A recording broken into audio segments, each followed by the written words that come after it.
Bruce, muchas gracias. Un saludo para todos los que nos acompañan en este momento. Agradecer a la Andy esta amable invitación. Los momentos que vivimos actualmente son difíciles, en gran parte producto de la pandemia, y nos imponen dos riesgos que debemos tener muy presente. El primero, perder décadas de avances sociales. Y el segundo, perder la confianza de los ciudadanos, en la justicia, en las instituciones, en nosotros mismos. Por eso la visión de sociedad de largo plazo tiene que tener dos propósitos esenciales ahora: recuperar la confianza y recuperar el bienestar social. Si nos movemos en esa dirección, vamos a convertir esta crisis en una verdadera oportunidad. Pero para trazar ese camino, tenemos que entender lo que está ocurriendo hoy.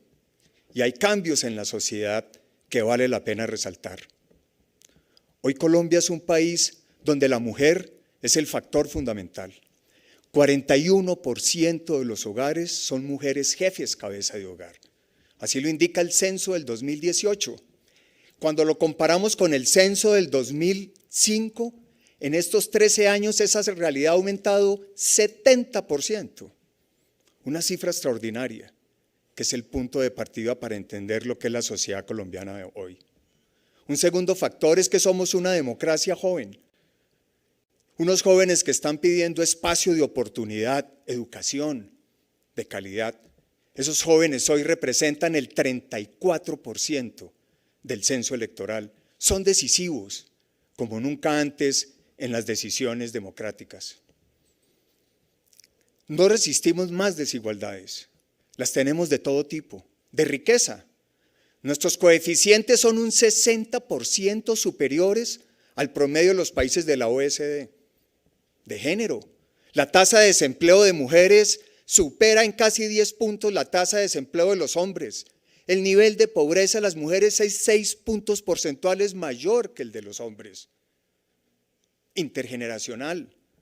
Los jóvenes tienen 10 puntos en desempleo mayor al promedio de todo el resto de la economía.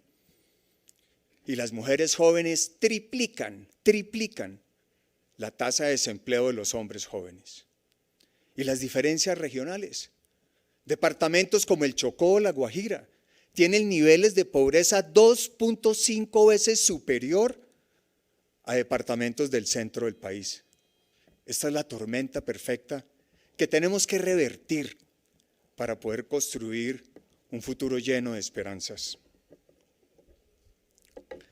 Y por eso tenemos que ir como primer paso a construir como sociedad lo que yo he denominado un acuerdo sobre lo fundamental, para luchar contra la corrupción y por la democracia.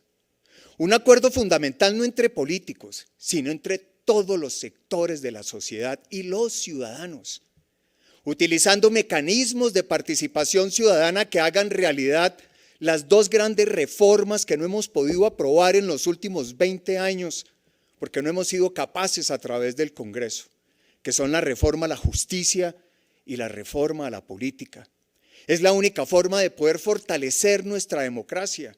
Es la razón de ser en la que todos debemos construir un acuerdo.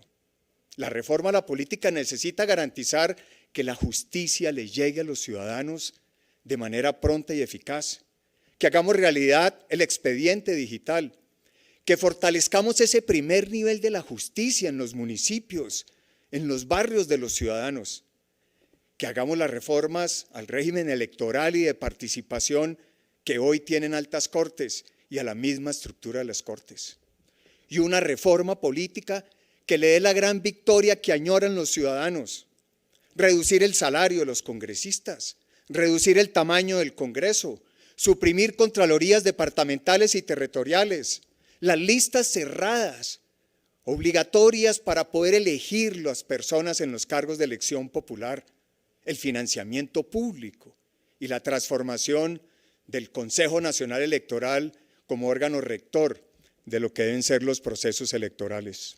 Solo así tendremos una democracia fuerte que recupere confianza. Y en ese orden de ideas necesitamos avanzar hacia un Estado donde haya excelencia, un Estado ágil y moderno que recupere la confianza ciudadana, basado en el uso legítimo de la autoridad para protegerle la vida a todos los ciudadanos, autoridad para enfrentar el nuevo desafío de hoy, que es el terrorismo urbano y la inseguridad que rampea en nuestras calles, autoridad para poderle devolver a los ciudadanos el acceso a sus derechos básicos, que es la garantía de la libertad, autoridad para enfrentar el narcotráfico, a la minería criminal y a quienes afectan nuestros recursos naturales. Necesitamos un Estado que tenga una concepción de servicio al ciudadano, que esté diseñado para escuchar al ciudadano, que utilice la digitalización como el mecanismo para proveerle los servicios y el acceso al ciudadano al Estado, y que tenga una dimensión territorial, es decir, que sus planes de desarrollo provengan desde las regiones hacia el nivel central. Y un Estado austero. Tenemos que volver a darle ejemplo a la sociedad. Un Estado que haga las cosas y las permita para que se hagan con sencillez. Y por eso yo propongo que con los ahorros de ese Estado, de tanto gasto burocrático, de tanto derroche, financiemos en un periodo de 4 años el desmonte del impuesto del 4 por mil. Qué gran conquista para la sociedad, un ejercicio de autoridad que permita desmontar un tributo antitécnico. Y el Estado tiene que avanzar en la construcción de una red de protección y bienestar social. Esa es la esencia de un Estado social de derecho. Hemos aprendido mucho de las transferencias condicionadas. Programas como el de Familias en Acción son un claro ejemplo. No podemos repetir la historia de la pasada de esta crisis, donde los trabajadores formales perdieron su empleo y no tienen ningún tipo de protección como fuente de ingreso. Es imperiosa la necesidad de avanzar en la construcción de un seguro al desempleo, y el sistema de cajas de compensación pueden ser el gran pilar para avanzar. Necesitamos darle continuidad al programa de ingreso solidario pero focalizado. Tenemos 1,5 millones de adultos mayores de 65 años que viven en condiciones de pobreza y pobreza extrema. Tenemos que garantizarles una vejez digna. Tenemos 1 millón de hogares que tienen personas en condiciones de incapacidad que les impide salir a producir. La sociedad tiene que reivindicarse con ellos. Y tenemos 4 millones de colombianos que viven en la pobreza extrema y que no tienen capacidad para consumir las calorías mínimas que les garantice al menos la alimentación. Y tenemos que establecernos un gran propósito como sociedad, nuestros niños y niñas. No hay una fórmula más importante que esta para construir equidad con la mujer. Que una mujer esté tranquila porque hay una política que le ayuda a educar y a cuidar a sus niños. Los niños son el presente y el futuro de la sociedad y del país, y ese tiene que ser un propósito superior si queremos ser una sociedad que realmente derrote las desigualdades y le pueda dar bienestar a todos los ciudadanos. Vamos a retomar la propuesta de la misión de Sabios, que claramente establece que es posible a través del mecanismo de las regalías financiar este propósito y este sueño para la sociedad, que todos nuestros niños de 0 a 5 años puedan ser educados y cuidados. Y tenemos en esa dirección un cuarto camino. En los próximos 4 años hay que crear 2 millones de empleos dignos y bien remunerados. Empleos que le den respuesta a las demandas sociales de la sociedad.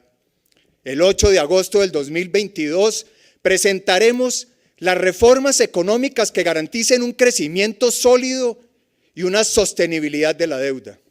Una reforma fiscal que ataque las exenciones y a través de una mejora de la DIAN contra la evasión logre subir los recaudos en 1.5% del PIB. Una reforma laboral que esté orientada a derrotar la informalidad para poder afianzar el trabajo digno con acceso a la seguridad social y estimule la productividad de los trabajadores. Y una reforma pensional que haga realidad acabar con el subsidio de las pensiones de más altos ingresos. Miren ustedes, hoy nos cuesta 2 puntos del PIB, es decir, el 40% del presupuesto de educación lo reciben 300.000 personas que tienen salarios altos en sus pensiones. Eso no es viable para una sociedad que busca avanzar en equidad. Y tenemos que concebir una nueva fuerza laboral. Este ejército de jóvenes necesita una respuesta clara de una educación media y superior que esté orientada al trabajo y al emprendimiento, que desarrolle habilidades como el bilingüismo básico y que nos lleve a la era digital y a las demandas del mercado moderno del mundo de hoy. Y Colombia tiene que adquirir una mentalidad de transformación productiva, producir para exportar. Hay que ampliar la base productiva del país.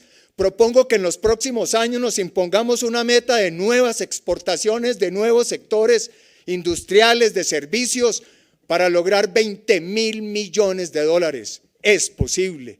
Tenemos la agroindustria, tenemos el turismo, tenemos sectores como la química, la manufactura, los bienes de capital. Y algo muy importante, si logramos que Venezuela haga la transición a la democracia, será la gran oportunidad para el empleo, para el desarrollo de la pequeña y mediana empresa. Hay que apostarle a una transición democrática de Venezuela, porque eso le va a traer inmensos beneficios a Colombia en el mediano y en el largo plazo. Y esto nos debe llevar a pensar en lo que significa el capital social en una sociedad. El capital social se construye y se afianza cuando hay un cuidado del medio ambiente, las energías limpias, la economía circular. Cuando entendemos lo que significa la inclusión digital y el poder para un ciudadano, que todo colombiano que tiene un celular pueda desde ese celular tener acceso al mundo de oportunidades, a la educación, a la salud, al financiamiento, que pueda ser parte fundamental para no tener intermediación, en poder hacer más viable ese acceso a las oportunidades. Y necesitamos con esta pandemia entender que la base de un sistema de salud es la promoción y la prevención. Es mejor prevenir que lamentar. Y ese tiene que ser el eje sustancial del sistema de salud pública. Y hay que reconocer que para una sociedad como la nuestra, el tener un techo propio, digno, es lo que fortalece el patrimonio de una familia. En ese sentido, quiero decirles que durante los últimos años que he estado ausente de la política, me dediqué a escuchar y a dialogar a empresarios, a emprendedores, a trabajadores, a académicos, a líderes sociales de diferentes regiones y diferentes sectores sociales, culturales. Y las ideas que hoy les presento y otras más que vendrán son el resultado de ese ejercicio y de esos diálogos. Estoy convencido que a Colombia la construimos entre todos. Quiero anunciarles que buscaré la presidencia de nuestro país, que lo haré con una propuesta innovadora, con una propuesta de inclusión y con una propuesta que estimule la construcción de consensos. Estoy convencido que la sociedad colombiana no quiere más peleas y no quiere discusiones inútiles. Lo que espera son candidatos presidenciales que aporten propuestas a la solución de los problemas. Juntos podemos construir la Colombia que soñamos, desde todos los rincones del país, estimulando las diferencias, pero jamás aceptando las desigualdades. Y creo que si avanzamos en esa dirección, podremos entonces convocar a millones de colombianos.